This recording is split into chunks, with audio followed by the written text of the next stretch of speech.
On the first ever episode of the FLG Golf Podcast, we were joined by Stormin Norman Jackson, the head pro of the beautiful Cowichan Golf Club on Vancouver Island, Canada. In this highlight, we'll learn about Norm's golfing journey, his game, his approach to teaching young people the game of golf, and advice for those looking to make golf their profession, either as a teaching professional or a general manager. If you'd like to see Norm talk about golf fashion or dive into the 100-year history of the Cowichan Golf Club, check out our other mini episodes just like this one, or of course the full version of episode 1. And one final caveat.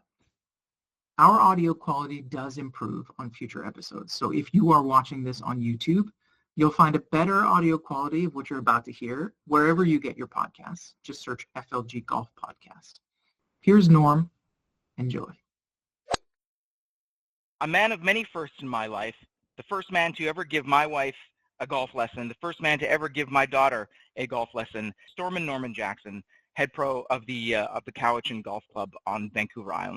Marc, what a pleasure it is to be on your first podcast. Very, very exciting. Pumping the game that I know it's very dear to your heart. And, I've had a long association with the game. Started as a 12-year-old in Kamloops, British Columbia, a little 9-hole golf course. And as they say, the rest is history. This is Norm, and his special assistant, that's my daughter right there, and my wife getting her very first golf lesson. And not long after that, actually, Sherry, Tori, and I played our very first, this is the scorecard I wanted to share. We played our very first round of golf together. If you can see that clearly there, the thing that Tori said to us that I wrote down there is, I enjoyed playing with Norm.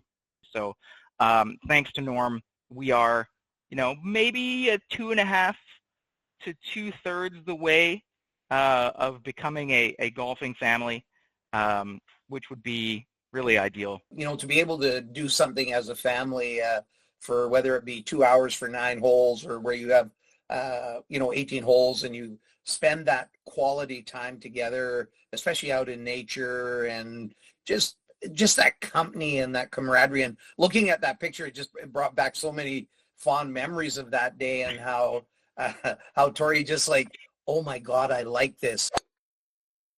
Give us 2 truths and a lie about yourself, and let me try to guess which one is the lie. I won the Cowichan Open.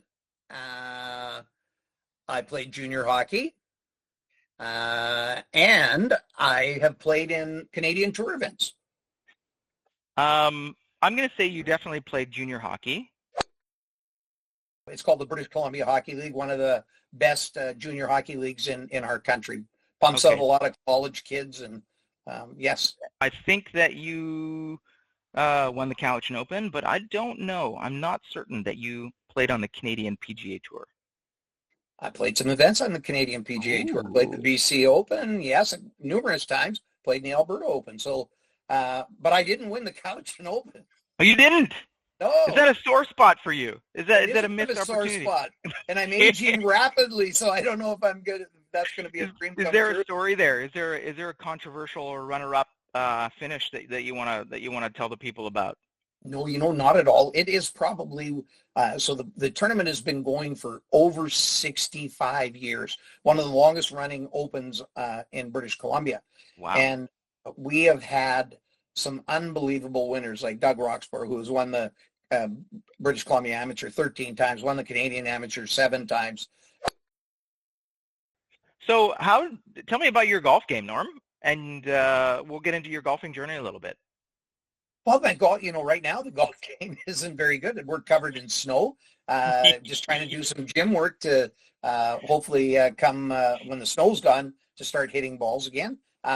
Took the game up when I was 12 years old, caddied for my dad, and then it morphed into a job at the golf course as a kid cleaning clubs, and then play some junior tournaments, throughout BC as a junior golfer. Never really did very well, but loved the game, and it was a great way to hang out in the summertime with my buddies. And then from there, I was very fortunate. I used to caddy for a fella who would come up to Penticton and play in their open. And the last year he came up, he said, "What are you going to do this winter?" And I go, I don't know what I'm doing. I'm graduated school. I got banged up playing hockey. I'm going, what am I going to do with myself? And why don't you come to work at Royal Colwood in Victoria? And sort of, as they say, the rest became history. That's when, in 1969, when I became a member of the PGA Canada.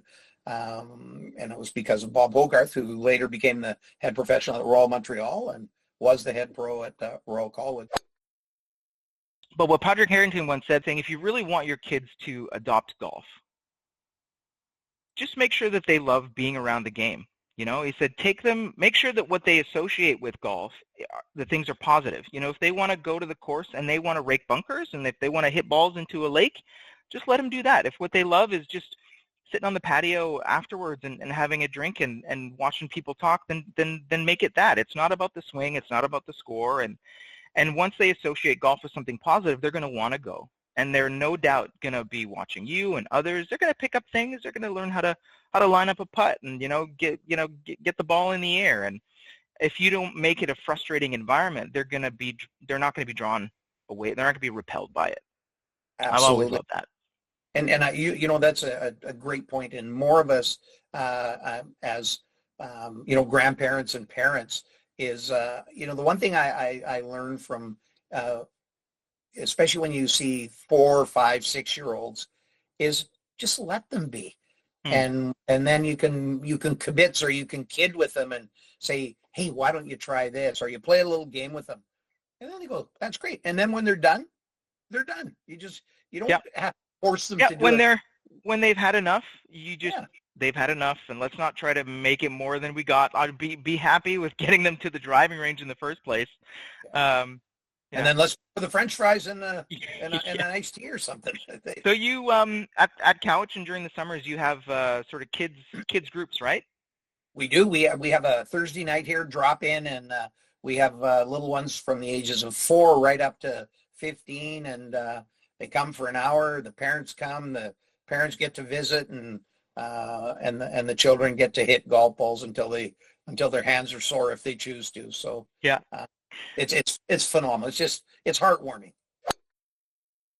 But I know you've once said, I'm a ping guy in terms of what's in the bag. Can you tell us about that? What does that mean? I've been a ping ambassador for almost 30 years. Been a ping club fitter for that long. Numerous accolades for what we do with the brand.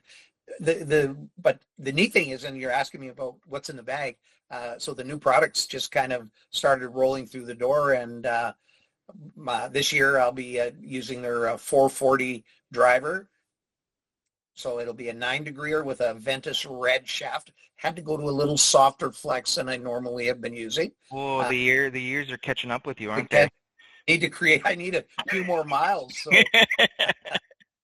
And then I've gone to a 7-wood because I want to get a little more height. And we have a couple of holes here where that second shot, entails where you would either be hitting maybe a 4 hybrid or something like that. But that 7-wood is so much easier to get up in the air with the new 440.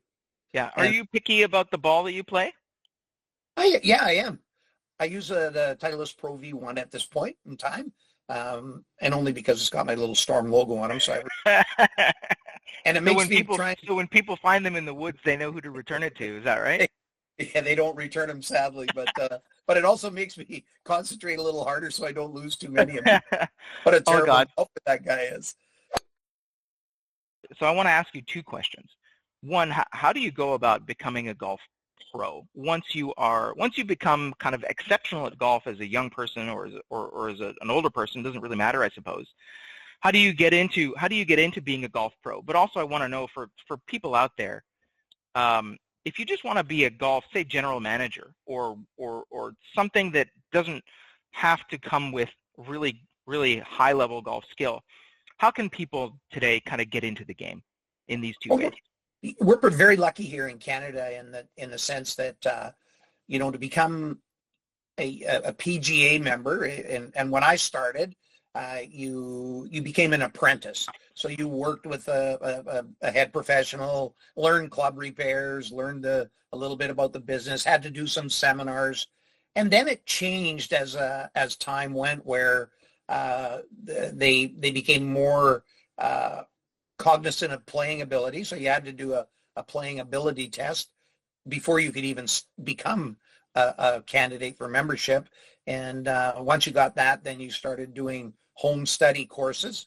The business part, the teaching part, power cart repairs, tournament Wow. organization, and all those So this things. is all to be a teaching professional. That's just to be a member of the PGA, and then you can diversify yourself into whichever way you choose to go, whether you become strictly a teacher or you become a director of golf, which also sometimes those director of golfs are managers of the golf club. And after they had the home study courses, then what they did is they started the PGM program, which it was the Professional Golf Management Program. Kamloops College in Victoria, Grant MacEwan in Edmonton.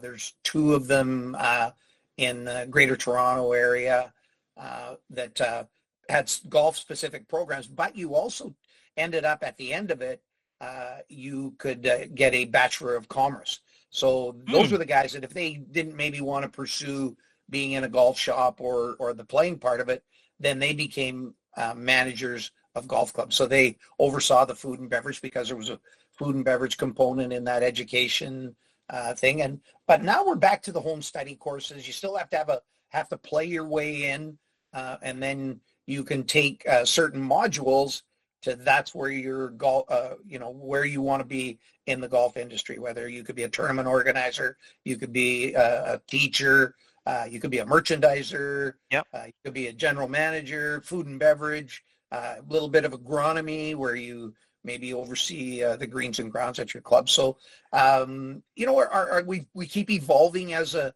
association and got some great people in the association. And again, but first and foremost, it's about the game.